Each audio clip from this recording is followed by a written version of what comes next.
Hello everyone, welcome to my YouTube channel pharma researcher. तो आज है day 109 daily pharma MCQ series का, जिसमें हम डेली के 10 फार्मेसी रिलेटेड क्वेश्चन सॉल्व करते हैं from previous year question paper with detailed explanation, जो कि आपके सभी फार्मेसी रिलेटेड एग्जाम्स के लिए इंपॉर्टेंट होते हैं। सो चलिए स्टार्ट करते हैं आज के पहले क्वेश्चन से। पहला क्वेश्चन है, लाल is an in vitro test and it is used in parental products to detect। तो लाल टेस्ट जो है वो आपका पायरोजेंस को डिटेक्ट करने के लिए यूज़ किया जाता है पेरेंटल प्रोडक्ट्स में। एक इन विट्रो टेस्ट होता है। इसमें आपका ऑप्शन डी जो है वो करेक्ट आंसर है। लाल की बात करूँ तो इसकी फुल फॉर्म के ऊपर काफ़ी बार क्वेश्चन आ जाता है। लाल इज लिमुलस अमोविसाइट लाइसेट टेस्ट। तो ये आपकी लाल की फुल फॉर्म रहती है। ये बेसिकली टेस्ट जो है वो रैबिट्स के ऊपर परफॉर्म किया जाता है। एनिमल के बारे में भी इसमें पूछा जाता है, तो रैबिट के ऊपर ये परफॉर्म किया जाता है। इसमें 3 रैबिट्स जो हैं उनका यूज़ किया जाता है। रैबिट्स में फीवर का रिस्पॉन्स चेक किया जाता है बेसिकली। अगर उस पेरेंटल प्रोडक्ट्स में जो है वो आपका पाइरोजन प्रेजेंट है तो बॉडी का टेम्परेचर जो है वो राइज करेगा, राइज इन टेम्परेचर। एंड अगर पाइरोजन प्रेजेंट नहीं है तो बॉडी टेम्परेचर राइज जो है वो नहीं करेगा। ये इसमें बेसिक सी चीज़ें रहती हैं। अभी नेक्स्ट क्वेश्चन देखते हैं। नेक्स्ट क्वेश्चन है, proforma for sending memorandum is included in which schedule. तो मेमोरेंडम सेंड करने का जो प्रोफॉर्मा है वो किस शेड्यूल में दिया गया है। ये आपका दिया जाता है शेड्यूल ए में। इसमें आपका ऑप्शन बी इज़ करेक्ट। इसके अलावा अदर शेड्यूल्स की बात करूं, जैसे कि शेड्यूल डी हो गया, तो शेड्यूल डी में आपकी एग्जाम्पशंस दी गई हैं। Schedule D contains the exemptions that have been granted to drugs and importers of drugs. ठीक है, ड्रग्स और ड्रग के जो इम्पोर्टर्स होते हैं उनके लिए, from complying with the requirement of import of drugs and also the conditions for such exemptions. ठीक है, ड्रग्स के इंपोर्ट के लिए जो भी रिक्वायरमेंट्स रहती हैं या ड्रग्स और इम्पोर्टर ऑफ ड्रग्स के लिए जो भी एग्जाम्पशंस ग्रांट की जाती हैं वो सारी किस में आती हैं, शेड्यूल डी में। देन बात करूँ शेड्यूल एफ की, तो शेड्यूल एफ जो है ये कंटेन करता है standards for ophthalmic preparation. Ophthalmic preparations के जो स्टैंडर्ड्स हैं वो आपके किस में कंटेन किए जाते हैं, they are contained in schedule F. Then आता है शेड्यूल क्यू। तो शेड्यूल क्यू जो है इसमें आपका लिस्ट ऑफ डाइज दी गई हैं, list of dyes, colours and pigments. ठीक है, list of dyes, colours and pigment जिनको कॉस्मेटिक एंड शॉप्स में यूज़ करने को परमिट किया जाता है, जिनको आप यूज़ कर सकते हैं। तो ये आपके डिफरेंट शेड्यूल हो गए। अभी हम चलते हैं नेक्स्ट क्वेश्चन की तरफ। नेक्स्ट क्वेश्चन है, one of the following acts as an anti emetic agent to antagonize the D2 receptor. तो कौन सा एंटी एमेटिक एजेंट है जो कि एंटागोनाइज करता है D2 रिसेप्टर को। तो D2 रिसेप्टर को एंटागोनाइज करने वाला एंटी एमेटिक एजेंट है metoclopramide. The drug is metoclopramide. इसमें आपका ऑप्शन ए जो है वो करेक्ट आंसर है। एंड मीटोक्लोप्रामाइड ये आपके प्रोकाइनेटिक ड्रग्स भी होते हैं। These are also the prokinetic drugs, इन्हें प्रोकाइनेटिक ड्रग्स भी कहा जाता है। इसके अलावा अदर ड्रग्स की बात करूँ, लाइक ओंडासेट्रोन हो गया। ओंडासेट्रोन आपका काफ़ी इम्पॉर्टेंट ड्रग है। तो ये आपका 5-HT3 एंटागोनिस्ट होता है। It is 5-HT3 antagonist. ये डिफरेंट आपके ड्रग्स हैं। देन बात करूँ नेविलोन की। नेविलोन जो है वो आपका adjuvant, it is an adjuvant anti emetic, it is an adjuvant anti emetic.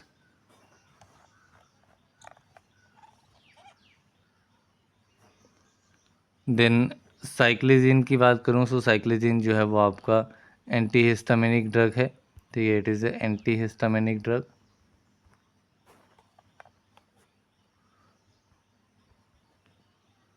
ये आपके डिफरेंट ड्रग्स हैं, ये सारे आपके एंटी एमेटिक एजेंट की तरह यूज़ किए जाते हैं। देन चलते हैं नेक्स्ट क्वेश्चन की तरफ। नेक्स्ट क्वेश्चन है all statements are correct for SN2 reaction except. तो इसमें SN2 रिएक्शन के लिए कौन सी स्टेटमेंट करेक्ट नहीं है? SN2 रिएक्शंस जो हैं वो आपके सेकंड ऑर्डर काइनेटिक्स को फॉलो करते हैं। इनमें रीअरेंजमेंट जो है वो पॉसिबल नहीं होती है, ठीक है, रीअरेंजमेंट पॉसिबल नहीं होती है।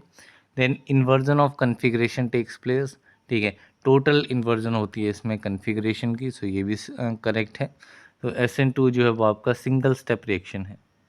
स्टेप्स का चेक करना है, तो अगर SN2 है तो ये सिंगल स्टेप होगा। अगर SN1 है तो 1 जो है इसका ऑपोजिट आप देखेंगे तो 2। SN1 जो है वो 2 स्टेप प्रोसेस है, SN2 जो है वो 1 स्टेप प्रोसेस है। इसके अलावा इसमें रिएक्टिविटी ऑर्डर भी काफ़ी इंपॉर्टेंट रहता है। हाईली रिएक्टिव जो है वो इसमें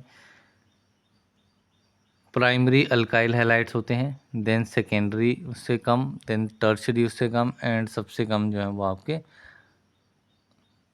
टर्शरी अल्काइल हैलाइड्स जो हैं वो रहते हैं। इसमें इनकरेक्ट है, तो इनकरेक्ट आपका आएगा ऑप्शन नंबर बी। देन चलते हैं नेक्स्ट क्वेश्चन की तरफ।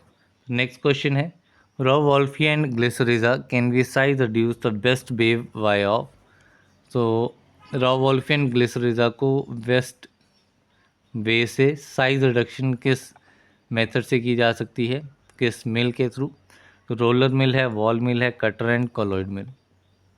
रॉ वॉल्फी एंड ग्लिसरीजा जो है इनको कटर मिल से साइज रिडक्शन जो है वो इनमें बेस्ट वे से परफॉर्म की जा सकती है। इसमें आपका ऑप्शन सी इज़ करेक्ट।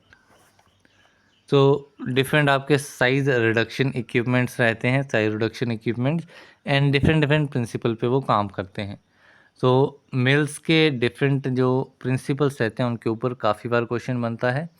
इसको एक बार देख लेते हैं। सबसे पहले कटर मिल की बात करते हैं। कटर मिल जो है वो आपका काम करता है on the principle of cutting principle पे काम करता है। एंड किस टाइप के मटेरियल्स के लिए इसका यूज़ किया जाता है? जो भी आपके फाइब्रस मटेरियल्स हैं, टफ़ एंड सॉफ्ट दोनों टाइप्स के मटेरियल के लिए इसका यूज़ किया जा सकता है।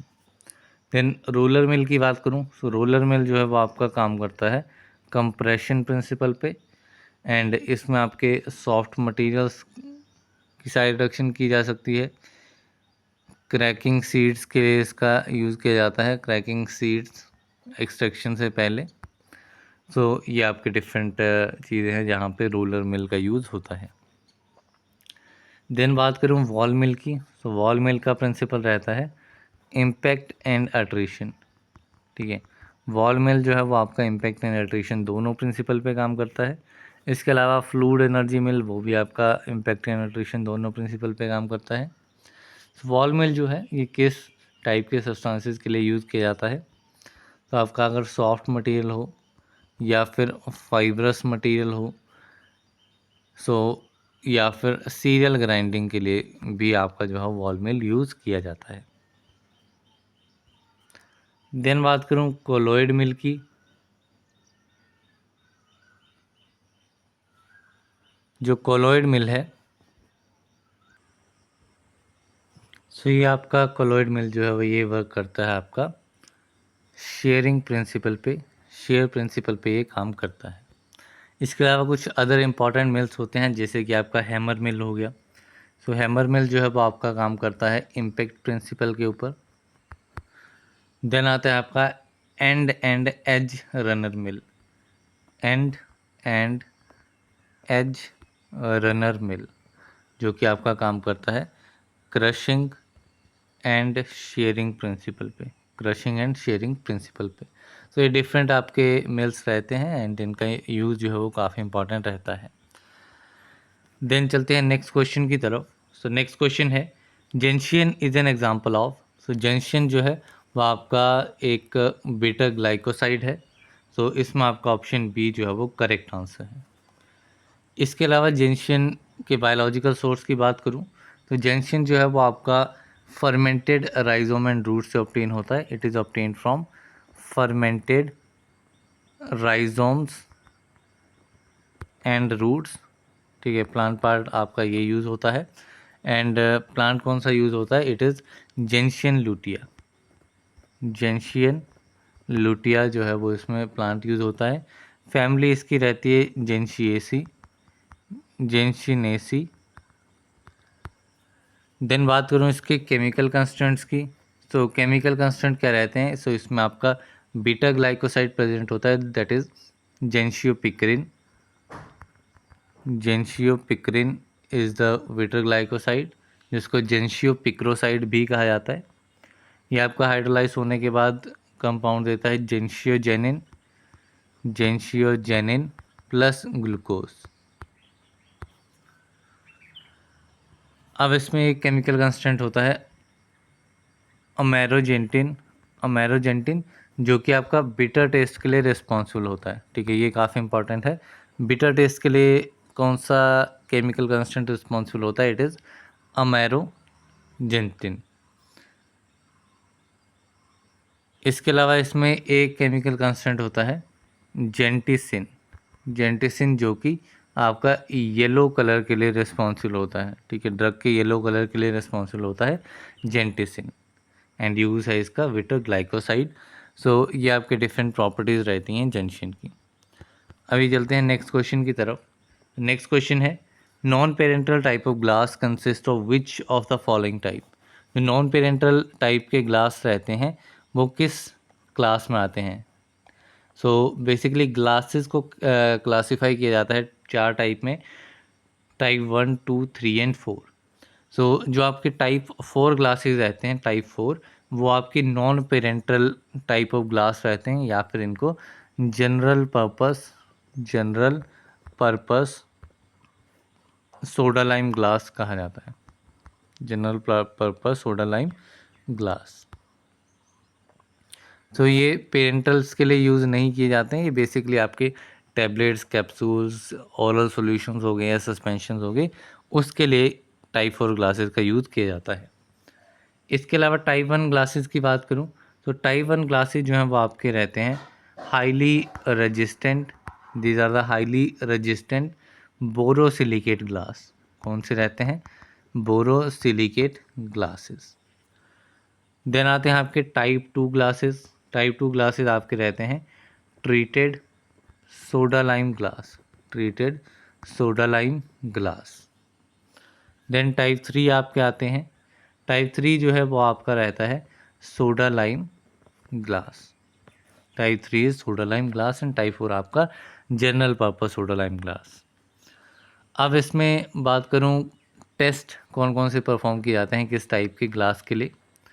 सो बेसिकली आपके दो मेन टाइप्स के ग्लास टेस्ट रहते हैं। एक आपका रहता है वाटर अटैक टेस्ट एंड दूसरा आपका रहता है पाउडर्ड ग्लास टेस्ट। दूसरा आपका रहता है पाउडर्ड ग्लास टेस्ट। अब जो वाटर अटैक टेस्ट है वो आपका रहता है टाइप 2 ग्लासेस के लिए। काफ़ी इंपॉर्टेंट क्वेश्चन है ये। वाटर अटैक टेस्ट किस टाइप के ग्लास के लिए परफॉर्म किया जाता है? It is for type 2।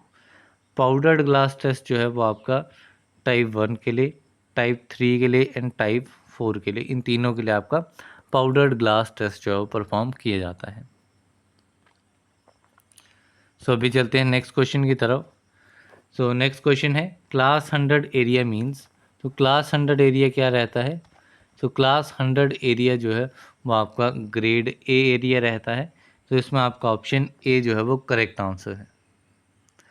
अब इसमें कौन कौन से टाइप्स के ऑपरेशंस परफॉर्म किए जाते हैं ग्रेड ए में?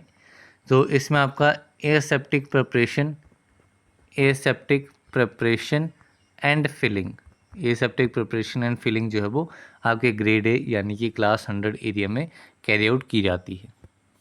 देन बात करूँ ग्रेड बी की। तो ग्रेड बी में आपका आता है क्लास 1000। ठीक, क्लास 1000 एरिया जो है वो ग्रेड बी में आता है। इसमें आपकी बैकग्राउंड रूम कंडीशंस आती हैं। ठीक है, इसमें आपकी बैकग्राउंड रूम कंडीशंस रहेंगी, बैकग्राउंड रूम कंडीशंस उन एक्टिविटीज़ के लिए जो कि आपके ग्रेड ए को रिक्वायर्ड रहती हैं। देन बात करूँ ग्रेड सी एरिया की, तो ग्रेड सी एरिया रहता है आपका क्लास 10,000 एरिया, जिसमें आपका प्रिपरेशन होती है, इसमें आपकी प्रिपरेशन होती है सॉल्यूशंस की, सॉल्यूशंस को प्रिपेयर किया जाता है जिनको हमने फ़िल्टर करना है, टू बी फिल्टर। देन आता है आपका glass grade 3 grade D area, जो कि आपका रहता है क्लास 1 लाख एरिया, एंड इसमें आपका वॉशिंग के बाद में after washing handling of components जो है उसको देखा जाता है, handling of components after washing. तो ये ऑपरेशन परफॉर्म किया जाता है ग्रेड डी एरिया में। तो अभी देखते हैं हम नेक्स्ट क्वेश्चन। तो नेक्स्ट क्वेश्चन है bacillus subtilis is used in essay of dash antibiotics. Bacillus subtilis जो है वो किन एंटीबायोटिक्स के एस्से में यूज़ किया जाता है? तो it is used in the assay of kanamycin B, rifampicin and streptomycin. ये सारे एंटीबायोटिक्स जो हैं इनके लिए आपका बेसिलस सबटिलिस जो है वो यूज़ किया जाता है एज अ टेस्ट ऑर्गेनिज्म। सो इसमें आपका ऑप्शन डी इज़ करेक्ट। अब इसमें आपके डिफरेंट ऑर्गेनिज्म रहते हैं डिफरेंट एंटीबायोटिक्स के लिए। कुछ हम देख लेते हैं। फॉर एग्जांपल लाइक अगर मैं बात करूं सैक्रोमाइसिस सेरेविसिए, ठीक है। तो ये आपका टेस्ट माइक्रो ऑर्गेनिज्म है, किसके लिए यूज़ किया जाता है? तो it is use for the antibiotics like amphotericin B, nystatin. तो ये आपके रहते हैं सैक्रोमाइसिस सेरेविसी, टेस्ट ऑर्गेनिज्म रहता है आपका एम्फोटेरिसिन बी एंड निस्टैटिन के लिए। इसके अलावा बात करूं माइक्रोकोकस लुटियस की,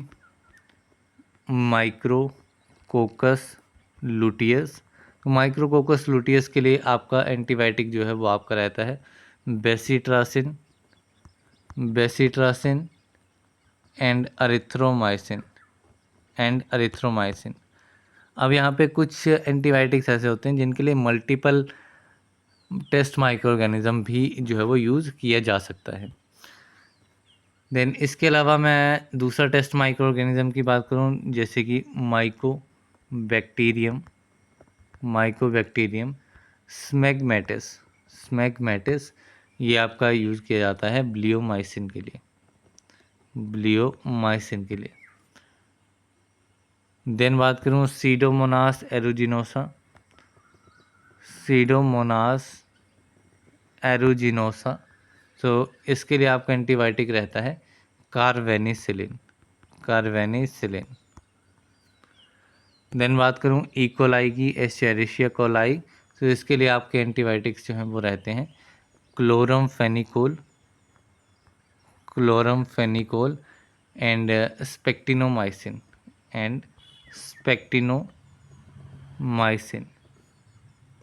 सो ये आपके डिफरेंट टेस्ट ऑर्गेनिज्म रहते हैं डिफरेंट एंटीबायोटिक्स के लिए। सो अभी हम चलते हैं नेक्स्ट क्वेश्चन की तरफ। तो नेक्स्ट क्वेश्चन है dope test is performed for measurement of efficiency of HEPA filter. Anemometer is used with it for which reason? So DOP test क्या रहता है? So it is dioctyl phthalate test,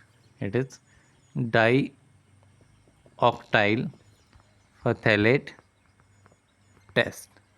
तो DOP test जो है वो आपका HEPA filter यानी कि high efficiency particulate air filter, इसकी एफिशिएंसी को मेज़र करने के लिए आपका डॉप टेस्ट यूज़ किया जाता है। इसी में एनोमोमीटर एक रहता है। तो एनोमोमीटर जो है वो किस पर्पज़ के लिए यूज़ किया जाता है? तो एनोमोमीटर जो है वो बेसिकली आपका एयर की वेलोसिटी को मेज़र करने के लिए यूज़ किया जाता है। It is use to measure the velocity of air. So इसमें आपका ऑप्शन बी जो है वो करेक्ट आंसर है। इसमें कुछ अदर पॉइंट्स देख लेते हैं, लाइक HEPA फिल्टर के बारे में देख लेते हैं। तो HEPA filter dioctyl phthalate test, DOP smoke test B से कहा जाता है। एंड इसमें आपके HEPA फिल्टर जो है वो उन पार्टिकल्स को रिमूव करता है जिनका पार्टिकल साइज 0.3 माइक्रोन से बड़ा है। कितना? 0.3 माइक्रोन से बड़े साइज वाले पार्टिकल्स को रिमूव करता है आपका हैपा फिल्टर। एंड इसकी एफिशिएंसी की बात करूँ, एफिशिएंसी भी इसकी काफ़ी इंपॉर्टेंट है। तो इसकी एफिशिएंसी होती है 99.97%। एंड हैपा फिल्टर जो है वो आपका सिर्फ क्लास 100 एरिया हमने अभी देखा, तो उसके लिए जो है वो हैपा फिल्टर जो है वो यूज़ किया जाता है। अब इसमें एयर वेलोसिटी के बारे में बात करें तो एयर वेलोसिटी इसमें कितनी रहती है? तो air velocity is 100 plus minus 20 feet पर मिनट, इसमें एयर वेलोसिटी रहती है। तो ये कुछ पॉइंट हो गए आपके हैपा फिल्टर एंड डॉप टेस्ट के बारे में। सो यहाँ पे हमारे आज के 10 क्वेश्चंस कंप्लीट होते हैं। So that's all for this video. मिलते हैं अगले वीडियो में, तब तक के लिए थैंक यू वेरी मच।